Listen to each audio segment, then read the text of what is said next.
সম্পর্ক রেখেছে সফরে সফরে ওই উট জান্নাতে যাবে।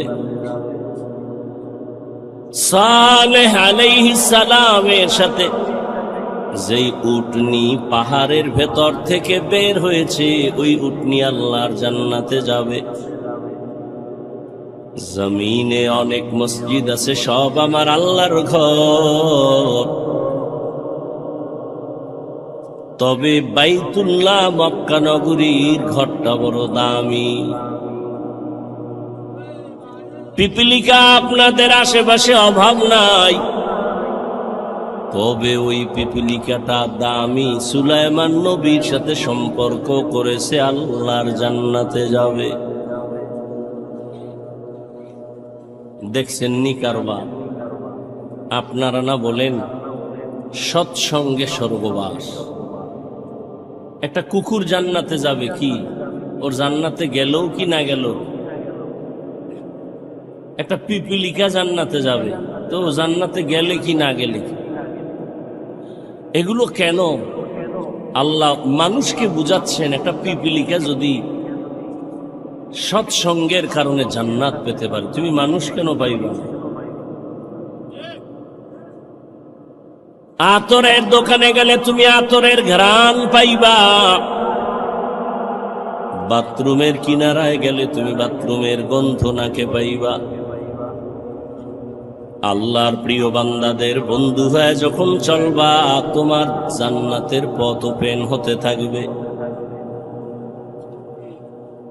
আল্লাহ বলেন, এই মানুষ আমি দামি বানায় দিলাম। সব মানুষ দামি না। আপনাদের পাটকেল ঘাটা বাজারে কুকুর ঘুরে, সারাদিন বাজারে ঘুরে, কোনো দাম নাই, তবে যেই কুকুর মালিকের শিকল গলায় লাগাই, সেই কুকুরের দাম বেড়ে গেছে। খোলা আকাশে পাখি উড়ে, কোনো দাম নাই, কিন্তু যে পাখিটা মালিকের খাঁচায় আটকানো, সে পাখিটার দাম আছে। সুন্দরবনে অনেক প্রাণী আছে, হরিণ আছে, বাঘ আছে, অতটা মূল্যায়ন নাই। ঢাকার চিড়িয়াখানায় যে বাঘ আটকানো, হরিণ আটকানো, ওটার দাম আছে, মূল্যায়ন আছে, দেখতে গেলে টাকা দিতে হয়।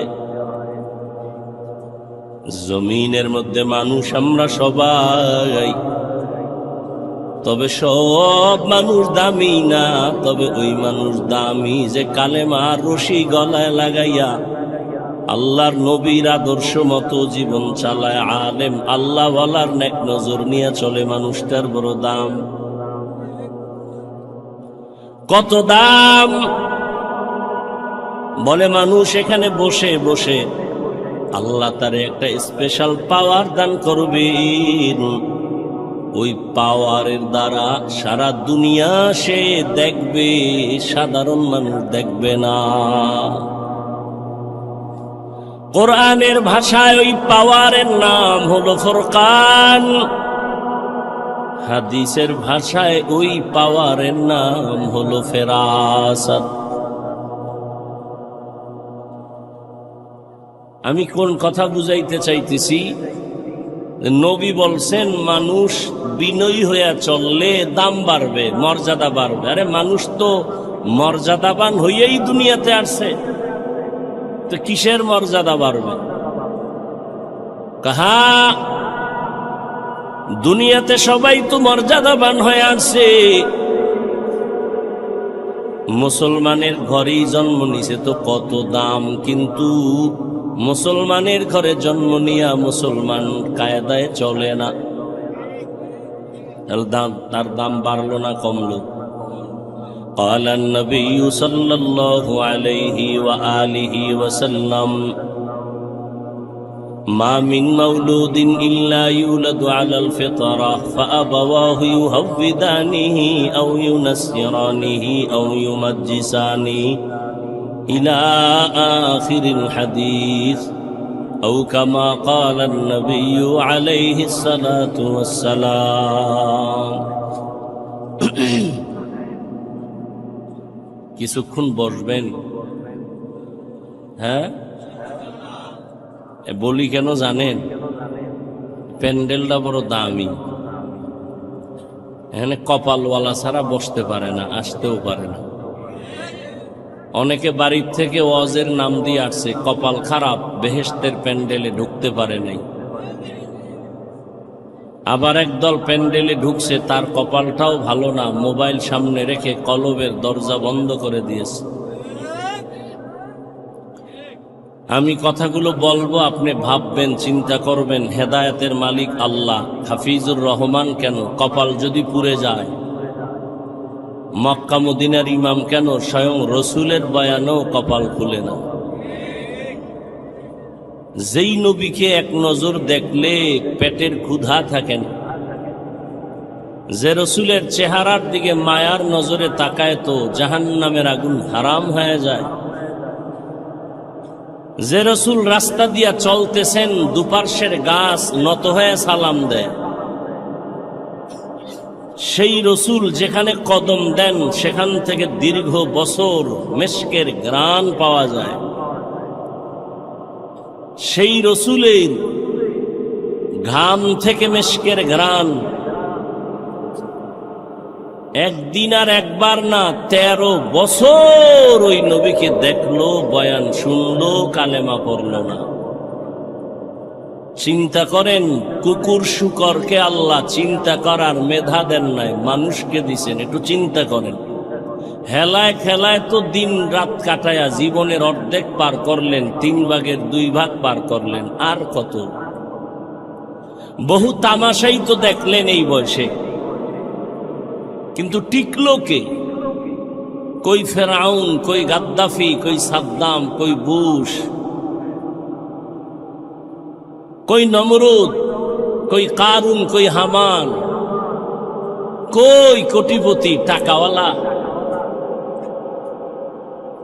জীবনে অনেক তুফান দেখেছেন, জোয়ার ভাটা দেখেছেন, আপনি কেন সেই পথের পথিক হলেন? কি পাওয়ার আশায়? কার পেছনে ঘুরে আজ আপনি গুনাহের সাগরে হাবুডুবু খাচ্ছেন? কয়দিন আর আপনার হায়াতের বাকি আছে বলেন? আপনি সুস্থ, আপনি মরবেন না। অসুস্থ মানুষ ডাক্তার বলে মরে যাবে, অসুস্থ লোকটাই বেঁচে থাকলো, সুস্থ মানুষটা মরে গেল। যুবক, তোমার এই 25-30 বছর হায়াতে কি অর্জন করেছো? মা বাবার বরদোয়া, মাস্তানি ভাব নিয়ে তো বসে আছো। একটু বলো তো, আমার কথার জবাব দাও বা ভাবো তো, তোমার এই জীবনে তুমি অর্জন কি করেছো? শিক্ষকের বরদোয়া? তুমি এই জীবনে অর্জন কি করেছো? মোবাইল দেখে দেখে কবিরা গুনাহ, চেহারা নষ্ট, কিডনি নষ্ট, হার্ট নষ্ট, ব্রেন নষ্ট, চরিত্র নষ্ট, লেখাপড়া নষ্ট। তোমার মধ্যে আছে বলতে কিচ্ছু নাই, একটা রুহু আছে, এটা চলে গেলে তুমিও নাই। কিন্তু ভাব তো দেখাইতেছো মাস্তান ভাব, মনে করছো তুমি সেরা। তুমি কিছুদিন পরে বিছানায় পরে পঙ্গু হয়ে বেঁচে থাকতে হবে, তোমার একটু কি চিন্তা আছে? তুমি আর যদি বেঁচে থাকো আরো 10 বছর, 20 বছর, 30 বছর, পঙ্গু হয়ে বাঁচতে হবে। কারণ মোবাইল তোমার চরিত্র কেড়ে নিয়েছে, কিডনি কেড়ে নিয়েছে, হার্ট কেড়ে নিয়েছে। এই মোবাইল তোমার চোখের পাওয়ার নিয়েছে, কানের পাওয়ার নিয়েছে, চরিত্র নিয়েছে, লেখাপড়া নিয়েছে। তোমার জগতে কোথাও শান্তি নাই, সম্মান নাই। তুমি বেঁচে থাকবা, হাত থাকবে, পাওয়ার থাকবে না, চোখ থাকবে, পাওয়ার থাকবে না, কথা বলার শক্তি থাকবে না। এমন একটা মুহূর্ত আসতেছে, চিৎকার দিয়া কান্না করবি, চোখের পানি মোছার আপন কাউকে পাবি না। শুধু এই একটা মোবাইলকে কেন্দ্র করে মায়ের সাথে কি পরিমাণ বেয়াদবি করেছে। এই যুবক, এই একটা মোবাইলকে কেন্দ্র করে বাবার সাথে কি গাদ্দারি করেছ? এই একটা মোবাইলকে কেন্দ্র করে মা বাবার কত টাকা চুরি করেছ? এই একটা মোবাইলকে কেন্দ্র করে শিক্ষকের সাথে কত বেয়াদবি করেছ?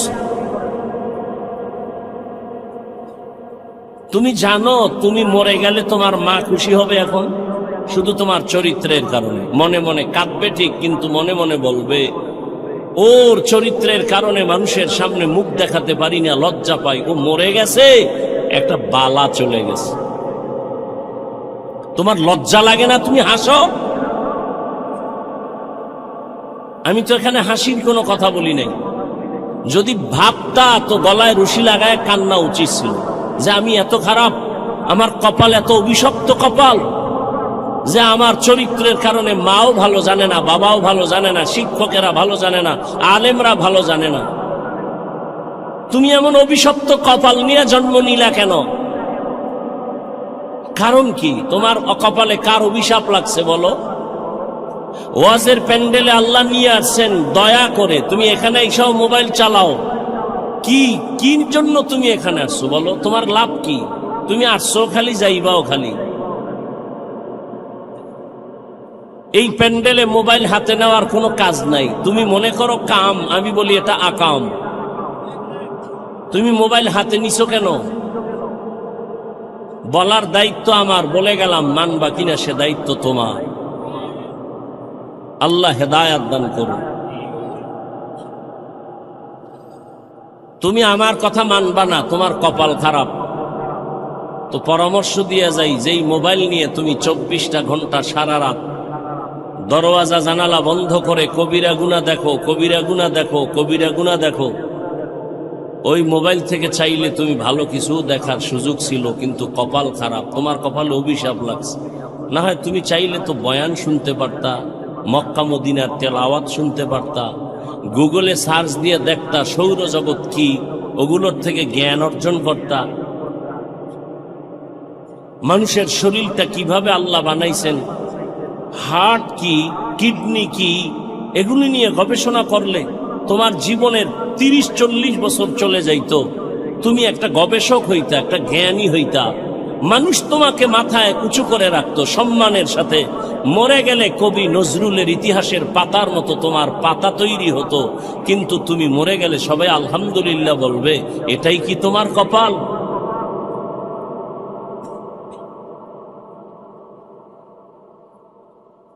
আল্লাহ হেদায়াত দান করুন। মোহাব্বতের আলোকে জাহান্নাম থেকে বাঁচাবার জন্য বলেছি, তুমি কি ভাবতেছো আল্লাহ ভালো জানেন। তো বলতেছিলাম, কপাল যদি পুড়ে যায়, হাফিজুর রহমান কেন আর মক্কা মদিনার ইমাম কেন, স্বয়ং রসুলের বয়ানো কালেমা কথা কয় না। খুব ভাবে আছেন না? যেখানে কথা লাগে সেখানে আর কথা বলে না, আর যেখানে লাগে না সেখানে হুদা চিল্লা চিল্লি করে। 13টা বছর নবীকে দেখলো, কালেমা পড়লো। জানেন এত বড় নিকৃষ্ট বেঈমান কে? আবু জাহাল। এবার দেখেন তো আল্লাহর কুদরতটা কেমন। 13 বছর নবীরে দেখলো, কাছে বসে বয়ান শুনলো, কালেমা পড়লো না। অন্যদিকে 27 বছরের যুবক তরবারি নিয়ে দৌড়ায় নবীকে জবাই করবে। কয় বছরের যুবক? রহমতের নবীকে একটা নজর দেখা মাত্র তরবারি ফালায় দিয়া কয়, ইয়া রাসূলুল্লাহ, এত সুন্দর আপনার চেহারা, আপনি মানুষের দুশ্মন হতে পারেন না। দূরে বসে না দেখে অনেক ধারণা করেছিলাম আপনি খারাপ। আমাকে দয়া করে মাফ করে দেন। আর তরবারি নিয়ে আসছিলাম আপনাকে জবাই করার জন্য। ওই তরবারি আপনি হাতে নিয়ে আমার কল্লা কেটে দেন, তবে আগে কালেমা পড়ায় দেন। 13 বছর নবীরে দেখিয়াও কালেমা পড়ে না। আর 27 বছরের যুবক তরবারি নিয়ে নবীকে জবাই করতে গিয়া কালেমাওয়ালা মুসলমান হয়ে গেল। এই ভাগ্যবান ব্যক্তিটার নাম জানেননি? এর নাম কফাল। বাড়ি থেকে বয়ানে আসছে, ওয়াজ মাহফিলে যাই বলে আসছে, কিন্তু কপাল খারাপ, বেহেশতের প্যান্ডেলে ঢুকতে পারে নাই। দোকানে বসে কবিরা গুনাহ করে আড্ডা দেয়, কত বদনসিব তার। আবার একদল প্যান্ডেলে ঢুকছে ঠিক, তবে বয়ান শুনে নাই, মোবাইলের ব্যস্ততায় কপাল পুড়ে চলে যাবে। আবার একদল বয়ান শুনছে, কিন্তু শয়তানের ধোঁকায় পড়ে মোনাজাত না দিয়া চলে যাবে। অথচ মোনাজাত এমন একটা বরকতের জিনিস, দোয়া। একজনের চোখের পানি যদি কবুল হয়, সবার জীবনের গুনাহ আল্লাহ মাফ করে দিবেন। মা বাবার জন্য দোয়া তো করলা না, এমন সুযোগ আল্লাহ দিলেন, এই সুযোগটাও হারাইও না রে বাবা। জীবনে কত রাত গুনাহ করে করে কাটিয়েছো রে যুবক, আজ একটা রাত আমার আল্লাহর মোহাব্বতে কাটাও। যদি এটাও না পারো, তোমার কপাল বড় খারাপ। আমি তোমাকে হুজুর বানাবার জন্য আসি নাই, কোনো পেরেশানি করিও না, ভয় নাই।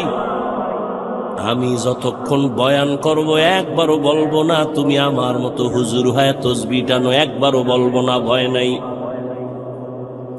শুনো আমি কি বলতে চাই, শুনে যাও। আল্লাহ বলেন আমি মানুষ, নবী বলেন যারা মানুষ হইয়া বিনয়ী হয়ে চলবে, ছোট মনে করে চলবে, ভাব দেখাবে না, অহংকারী হবে না, তার মর্যাদা বেড়ে যাবে। বলে মানুষ তো দুনিয়াতে মর্যাদাশীল হইয়াই আসছে, আবার কিসের মর্যাদা বাড়বে? বলে কয় দেখো, ঈমানওয়ালার তুলনায় বেঈমানের তুলনায় ঈমানওয়ালার মর্যাদা বেশি, ঈমানওয়ালার তুলনায় আমলওয়ালার মর্যাদা বেশি, শুধু আমলওয়ালার তুলনায় তাকওয়াওয়ালার মর্যাদা বেশি। এ হলো এক মর্যাদা। আবার আর এক ভাবে বুঝো, তুমি একজন মুমিন বিনয়ী হইয়া চলো, তোমাকে তোমার আত্মীয় স্বজন বড় ভালো জানে, তুমি নরম তবিয়তের মানুষ, তুমি ভাব না, অহংকারী না। তুমি আরো যদি বিনয়ী হয়ে চলো, প্রতিবেশী তোমারে ভালো জানা শুরু করবে, এটাও তোমার জন্য মর্যাদা। আরো যদি বিনয়ী হয়ে চলো, সমাজের সবাই তোমারে ভালো জানবে, এটাও মর্যাদা। আরো যদি বিনয়ী হইয়া চলো, তাহলে পুরা দেশের মানুষ তোমারে ভালো জানবে, এটা মর্যাদা। আরো যদি বিনয় হয়ে চলো, শুধু মুমিন না বেঈমানেরাও ভালো জানবে, এটাও তোমার মর্যাদা। আরো যদি বিনয়ী হইয়া চলো, শুধু মানুষ না, বিধর্মী না, জঙ্গলের প্রাণীরাও তোমারে মহব্বত করবে, এটাও মর্যাদা। এরকম নজিরের অভাব নাই। যেই যুবকের কথাই বললাম, শুনো তার ইতিহাস। অর্ধজাহানের খলিফা, এখন ওমর দেশ পরিচালনা করে, রাজনীতিবিদ, নেতা, রাষ্ট্র পরিচালনা করে, বাংলাদেশের মতো না, অর্ধজাহান। কেমন পাওয়ারওয়ালা যুবক! যেই পথে ওমর চলে, ওই পথে শয়তান চলে না। যেই পথে শয়তান চলে, ওমর দেখলে পালায় যায়। এত বড় পাওয়ারওয়ালা, গোটা দুনিয়া কাঁপতেছে ওমরের নাম শুনে। রোম সম্রাট বলে ওমরের এত পাওয়ার কেন? দেখো তার দল বলে লোক কেমন, তার ডানে বামে বডিগার্ড কেমন, সিকিউরিটি গার্ড কেমন। গোয়েন্দা বিভাগের লোকেরা ফলাফল বের করে বলল, ওমর একা চলে, কোনো গার্ড নাই। একা চলে, এত পাওয়ার, এরে মেরে ফেলো। লোভী রেডি হয়ে গেছে রে মারার জন্য। কয়েরে মারতে কি আর সময় লাগবে নি, তরবারি দাও। তরবারি নিয়ে ঘুরে ওমরের একা কই পাই, একা। আহ, এক ইহুদি আর নবীজি এক জায়গায়, আর কেউ নাই। ইহুদির হাতে তরবারি। ইহুদিকে, এই আব্দুল্লাহর ছেলে, তরবারি দেখছু নি? কাহা এখন যদি কল্লার উপরে মারি, তোমার একে ফিরাবে। নবীজি কয়, আমার আল্লাহ ফিরাবে। এ কথা বলা মাত্র ইহুদির হাত থেকে তরবারি মাটিতে পড়ে গেছে। নবীজি তরবারি দেখে, ইহুদির বাচ্চা তরবারি কই? কয় মুহাম্মদের হাতে। তোরে কল্লার উপরে মারলে কে ফিরাবে? কয় কে ফিরাবে? কয় বল আল্লাহ ফিরাবে। আল্লাহ ফিরাবে যদি বলি তো কালেমাই ভরে নেই। দাও কালেমা পড়ায় দাও। ওমর একা পাইলেই মেরে ফেলবো। আল্লাহ যদি আজরাইল না পাঠায় মারবে কোন বেঈমান? তরবারি নিয়ে খুঁজে ওমর কই, খুঁজতে খুঁজতে খবর পেয়ে গেছে ওমর আল্লাহর বান্দা একটা খোলা মাঠের ভেতরে হাতের বালিশ বানাইয়া তিনি ঘুমায় একা। লোভী পুরস্কার পানেওয়ালা তরবারি নিয়ে মাঠের কিনারায় খোঁজ নিয়ে দাঁড়ায় গেছে, দেখে ওই পাহাড়ের পাশে ওমর হাতের বালিশ বানাইয়া ডান কাতে ঘুমায় একা। এই সুযোগ হাতছাড়া করা যায় না। ওমর ঘুমাইতেছে আর ওই দুশ্মন তরবারি নিয়ে কদম কদম আগায়, আবার ভয় পায়। কিছু দূর যাইয়া দাঁড়াইয়া ভাবতেছি আর কত আগাবো। নজর করে তাকাইয়া দেখে ওমর একা ঘুমায় না, জঙ্গলের একটা বাঘ ওমরের পাহারা দিতেছি। খাকবাদ আবো আতিশ বন্দা বমান তু মুর্দা বাহক জিন্দা। যদি বান্দা বিনয়ী হয়ে চলো, কুকুর তোমার গোলাম হবে, বাঘ তোমার গোলাম হয়ে যাবে। এই ভুল করার এখতিয়ার আছে সবার, খুব খেয়াল করিও যুবক বাবারা। ভুল করার এখতিয়ার আছে সবার, ভুল ধরার এখতিয়ার সবার নাই। খুব খেয়াল করো, ভুল যে কেউ করতে পারে কিন্তু ভুল ধরার অধিকার সবার নাই। যদি কেউ উল্টা পাল্টা ভুল ধরে, এটা ভুল ধরা না, এটা বেয়াদবি। যেমন এক মিনিটে বলি, আপনাদের মসজিদে ইমাম সাহেব তেলাওয়াতে দাঁড়াইছে মাগরিবের নামাজে মাইক লাগায়। দেখবেন মসজিদের আশেপাশে চায়ের দোকান থাকে না, কয়েকটা বেনামাজি ওখানে বিড়ি টানে, গল্প করে, নামাজে যায় না, জানালা দিয়া মাইকের আওয়াজ শুনতেছে, তেলাওয়াত চলতেছে। আল্লাহর কি কারিশমা, ইমাম সাহেব আলহামদু সূরায় ভুল করে ফেলেছে। এখন উচিত কি কিছুই জানেন না, লোকমা দিবে। চায়ের দোকানওয়ালা বেনামাজিডি আওয়াজ শুনে করলো কি ইমাম সাহেব, আলহামদুর ভিতরে ভুল, আর একটা তাড়াতাড়ি জানালা দিয়ার লোকমা দে। ও চায়ের কাপ ফালাইয়া জানালা দিয়া তাকায়, বলে ইমাম সাহেব কাম তো ঠিক হয় নাই, ঠিক করেন। এটা লোকমা না চূড়ান্ত বেঈমানি, এটা লোকমা না, এটা বেয়াদবি, গাদ্দারি। ভুল হয়েছে, লোকমা দেওয়ার সিস্টেম আছে না? আলেম ভুল করবে, ভুল ধরায় দেওয়ার লোক আছে। তুমি আউযুবিল্লাহ পারো না, তোমার ভুল ধরানো মানি তোমার বেয়াদবি।